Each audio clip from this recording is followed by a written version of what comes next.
They say at 1 minute we were running them and we defeated the Russians, wasn't that brilliant? The next minute they just set off on their own plan. I don't believe them. I believe they've been running them all along. And in actual fact, that's what the Italian police force believe as well. And ultimately, lots of people are going to prison. And under existing US law, a lot of US generals need to be executed. I suggest lethal injection. Drive Time on BCFM 93.2. Well, let's calm down a little bit from the lethal injections and time to talk now to Freya Lawton. Now, Freya, you have started something called the Peace Intention. I don't think you're contemplating lethal injections, are you? Not this evening, no. But no, it's interesting listening to what you've just been talking about and this growing perception that basically there is so much misinformation, so much manipulation of our fears and our, particularly our fear of other people, whether it's other religions or other nations or other political persuasions.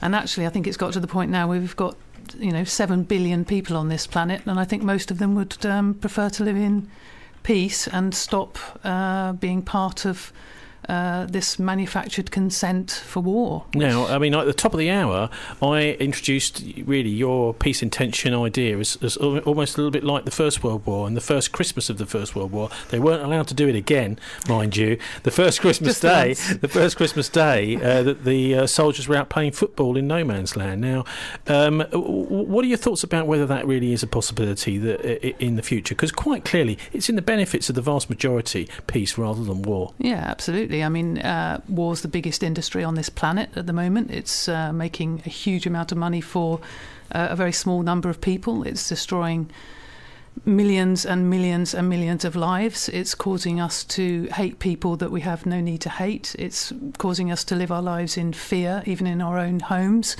And basically, I think that what happened on that Christmas Day during World War I, where they all just ceasefire and I think had a game of football, to me is a reflection of the truth of human nature.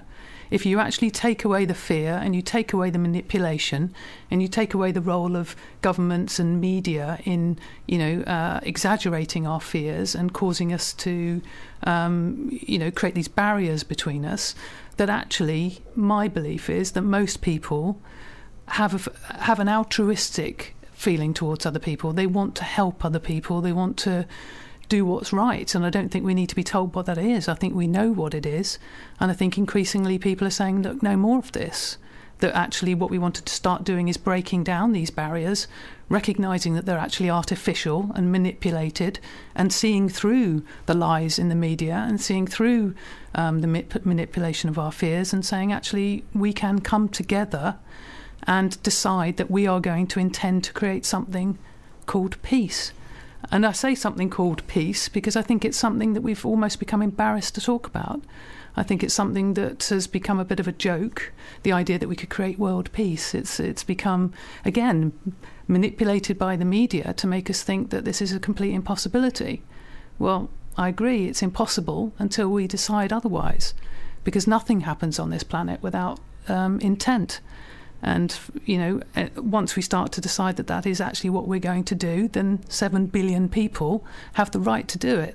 Well, we had something after the Cold War, didn't we, called the peace dividend, supposedly. Mm-hmm. Now it seems to be called the war on terror, which is the permanent war forever.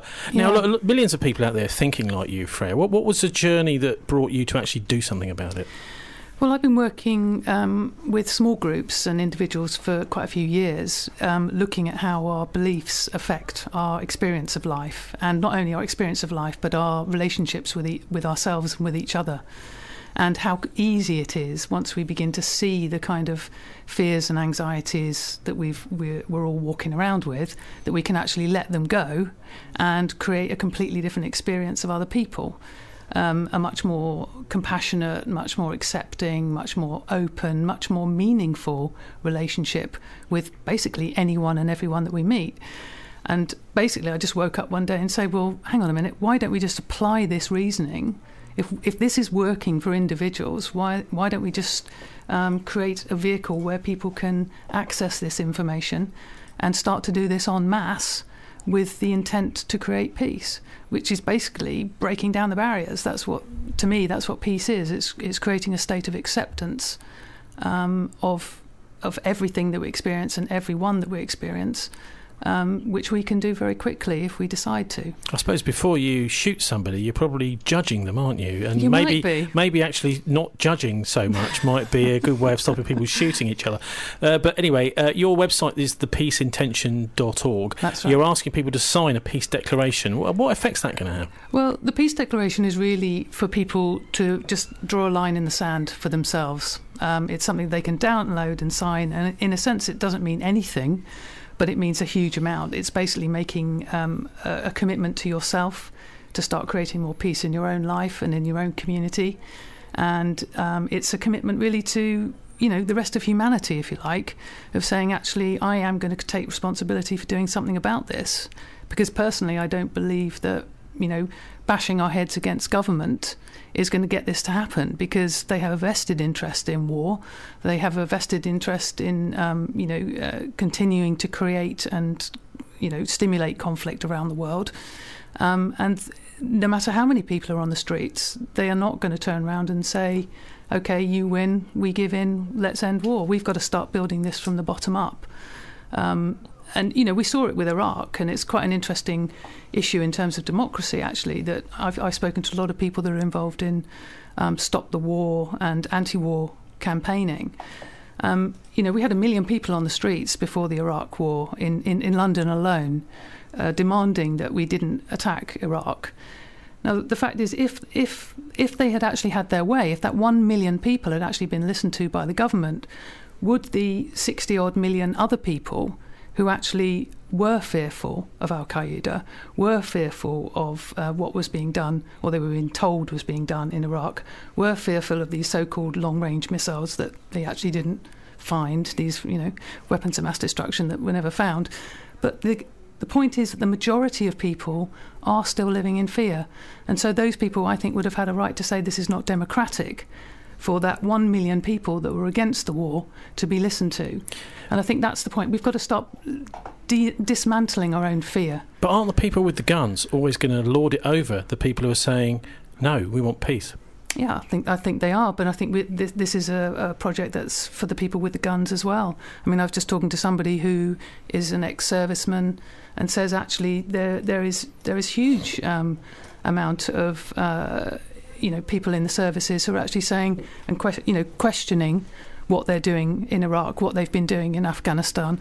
The Veterans for Peace charities and projects that have started in America and now started in the UK are ex-servicemen coming back saying, actually, we've been lied to. OK, finally, Freya, what would you like people to do other than have a look at your website, sign the Peace Declaration? Yeah, the other thing that you can do if you sign the declaration, there's also a book there which is free to download, which I wrote, which is the Peace Intention Handbook. And that's basically a really simple book that just has a few ideas in it about how we can begin to dismantle these barriers between us.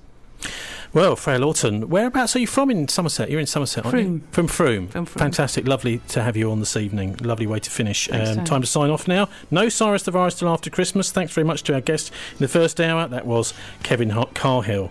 And we'll be here with our alcohol-free sherry and mince pies at the usual time, though, next Friday. We're online at thisweek.org.uk. I'm Tony Gosling, wishing you a great weekend and a great Christmas.